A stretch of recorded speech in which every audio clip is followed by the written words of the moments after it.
Role কি শুধু egg বা চিকেন আর মাটনেরই হয়? তা কিন্তু নয়। বানিয়ে নিন এরকম দুর্দান্ত একটা সম্পূর্ণ নিরামিষ রোল। ব্রেকফাস্ট হোক ডিনার, দুটোতেই জমে যায়। নমস্কার, কুইজিনিয়া চ্যানেলের পক্ষ থেকে সকলকে জানাই সাদর আমন্ত্রণ।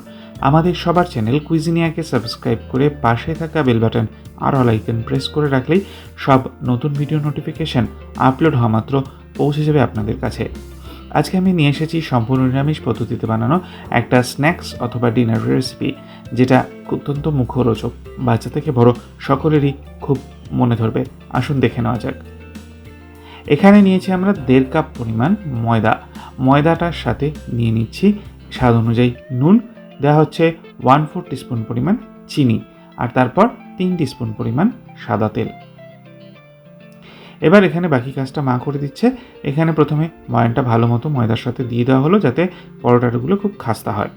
ময়ানটা দিয়ে নেওয়ার পর অল্প অল্প করে জল দিয়ে, যেরকম নর্মাল লুচি পরোটার ডো মাখা হয় ঠিক সেরকমভাবে কিন্তু এখানে মা মেখে নিচ্ছে।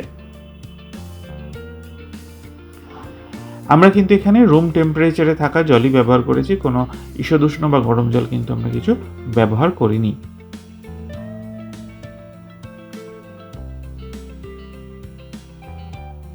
ঠিক এরকমভাবে ময়দাটা মেখে নেওয়া হচ্ছে।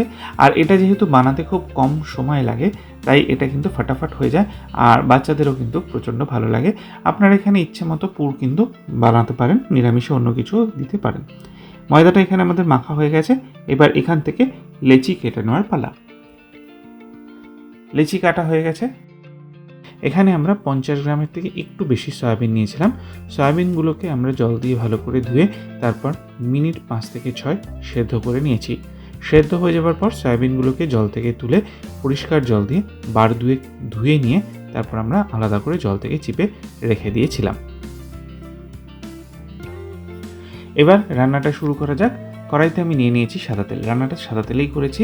1/4 টিস্পুন পরিমাণ গোটা জিরে ফোড়নে দিচ্ছি। 20 থেকে 25 সেকেন্ড অপেক্ষা করব। ফোড়নটা গরম হয়ে গেলে দিয়ে দিচ্ছি 2টো মাঝারি সাইজের আলু। আলুগুলোকে ডুমো করে কেটে নেওয়া রয়েছে। আলুগুলো দিয়ে 2 মিনিট সময় নিয়ে মিডিয়াম টু হাই ফ্লেমে প্রথমে আমরা একটু ভেজে নিচ্ছি। হালকা একটা লালচে কালার ধরা পর্যন্ত আলুগুলো 2 মিনিট সময় নিয়ে আমরা ভেজে নিয়েছি। এরপর এতে সেদ্ধ করে জল ঝরিয়ে রাখা সয়াবিনটা দিয়ে দিলাম। সয়াবিনটাকে দিয়ে একটু হালকা নাড়াচাড়া করে নিয়ে দিয়ে দিচ্ছি স্বাদ অনুযায়ী নুন। নুনটাকে দিয়ে আরও একবার মিক্স করে নেওয়া হলো। এরপর এতে আমরা দিচ্ছি 2 টিস্পুন পরিমাণ টমেটো সস। আমি যেহেতু এটা সম্পূর্ণ নিরামিষ পদ্ধতিতে করছি, তো আমি এই জন্য পেঁয়াজ রসুন ছাড়া ম্যাগি কোম্পানির যে টমেটো সসটা হয় সেটা ব্যবহার করেছি। টমেটো সসটাকে দিয়ে আরও একবার মিক্স করে নিলাম। এরপর দিয়ে দেবো ড্রাই স্পাইসেসের মধ্যে 1/4 টিস্পুন হলুদ গুঁড়ো, 1/4 টিস্পুন লাল লঙ্কার গুঁড়ো, ঝালটা আপনাদের পছন্দ অনুযায়ী দেবেন। 1/2 টিস্পুন কাশ্মীরি লাল লঙ্কার গুঁড়ো, 1/4 টিস্পুন ধনে গুঁড়ো, 1/2 টিস্পুন জিরে গুঁড়ো। মশলাগুলোকে দিয়ে ভালো করে কষিয়ে নেওয়া হচ্ছে। এবার দিয়ে দিচ্ছি একটু জল, যাতে মশলার কাঁচা স্মেলটা না আসে। জলটাকে দিয়ে আরও একবার নেড়ে চেড়ে নিলাম, আর মশলাটা যাতে পুড়ে না যায় সেজন্যও জলটা দেওয়া। 4 টেবিল চামচ পরিমাণ টক দই এর মধ্যে আমরা এখানে অ্যাড করে দিচ্ছি। টক দইটাকে দিয়ে ফ্লেমটা অতি অবশ্যই লো করে দেবেন, যাতে টক দইটা কোনোভাবেই ফেটে না যায়। ভালো মতো মিক্স করে নিচ্ছি। এবার দিয়ে দিলাম 1/4 টিস্পুন চিনি। চিনিটা দেওয়ার চেষ্টা করবেন, তাহলে স্বাদটা কিন্তু ব্যালেন্স হয়। ভালো মতো তেল ছাড়তে শুরু করেছে। 250 মিলিলিটার পরিমাণ জল দিয়ে দিলাম। জলটাকে দিয়ে নেড়ে চেড়ে মিশিয়ে নেওয়া হচ্ছে। কাঁচা লঙ্কা দিয়ে ঢাকনা চাপা দিয়ে 6 থেকে 7 মিনিট সময় নিয়ে এটাকে আমরা কুক করব। মিনিট 7 হয়ে গেছে। ফাইনালি ঢাকনাটাকে খুলে নিলাম। আলু সেদ্ধ হয়ে গেছে, সয়াবিন তো আগে থেকেই সেদ্ধ করা আছে। নামাবার আগে 1 টিস্পুন আমচুর পাউডার দিচ্ছি। আমচুর পাউডারটা একটা টক মিষ্টি এফেক্ট কিন্তু এখানে নিয়ে আসবে। আমচুর পাউডারটাকে দিয়ে ভালো করে আমরা মিক্স করে নিচ্ছি।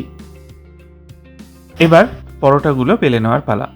এখানে কিন্তু পরোটা বেলার জন্য মা কোনো রকমের তেল বা ময়দা কিছুই ব্যবহার করেনি, জাস্ট নর্মাল কিন্তু এটাকে বেলে নিয়েছে বড় করে। আর বেলা হয়ে গেলে তাওয়াটা গরম করে এর মধ্যে একটা করে পরোটা দিয়ে সেঁকে নেওয়া হচ্ছে। একটু টেকনিক্যাল প্রবলেমের জন্য ভিডিওটা আমরা কমপ্লিট এখানে শ্যুট করতে পারিনি। এই পরোটাটা কিন্তু খুব সুন্দর করে এপিট ওপিট করে লালচে হওয়া পর্যন্ত ফার্স্টে আমরা ভেজে নিয়েছি, আর ভেজে নেওয়ার পর তারপর আমরা এটাকে তেল দিয়ে সেঁকে নিয়েছি। খুব বেশি তেল কিন্তু প্রয়োজন হয়নি। এবার এর মধ্যে আমরা দিয়ে দিচ্ছি ওই বানানো যে সবজিটা ড্রাই করে সেইটা দিয়ে দিলাম। এর মধ্যে আপনারা কিন্তু পনির চাইলে ইউজ করতে পারেন, সব ধরনের জিনিসই ব্যবহার করা যায়। ওপর থেকে ছড়িয়ে দিচ্ছি পেঁয়াজ রসুন ছাড়া টমেটো সস, যেটা ম্যাগি কোম্পানির পাওয়া যায়, সেইটা দিয়ে এটাকে আমরা ভালো মতো মুড়ে নিচ্ছি। তাহলেই কিন্তু তৈরি হয়ে যাবে এই দুর্দান্ত স্বাদের স্ন্যাক্সে অথবা ডিনারে পরিবেশন করার জন্য একটা পারফেক্ট রোলের রেসিপি, নিরামিষ রোলের রেসিপি। নিরামিষ দিনে যখন অনেক সময় মনে হয় যে কী বানাই, তখন কিন্তু এই ধরনের রেসিপি আপনারা অতি অবশ্যই ট্রাই করে দেখতে পারেন। দেখি ভালো লাগে তাহলে একটা লাইক এবং কমেন্ট করতে ভুলবেন না যেন। আর হ্যাঁ, অতি অবশ্যই প্লিজ শেয়ার করবেন। যারা এখনও চ্যানেল কুইসিনাকে সাবস্ক্রাইব করেনি, অনুরোধ করবো চ্যানেলটাকে সাবস্ক্রাইব করে পরিবারের সদস্য হয়ে যাওয়ার জন্য। লাইফ ইজ প্রেশাস, গল্পে শেখালেকাল চ্যানেল দুটিকে সাবস্ক্রাইব করতে আজকে ভিডিও ডিসক্রিপশন বক্সের লিঙ্কটা প্লিজ চেক করে নেবেন। সবাই ভালো থাকবেন, সুস্থ থাকবেন, দেখা হবে পরের রেসিপি নিয়ে। আজ তাহলে এ পর্যন্তই, নমস্কার।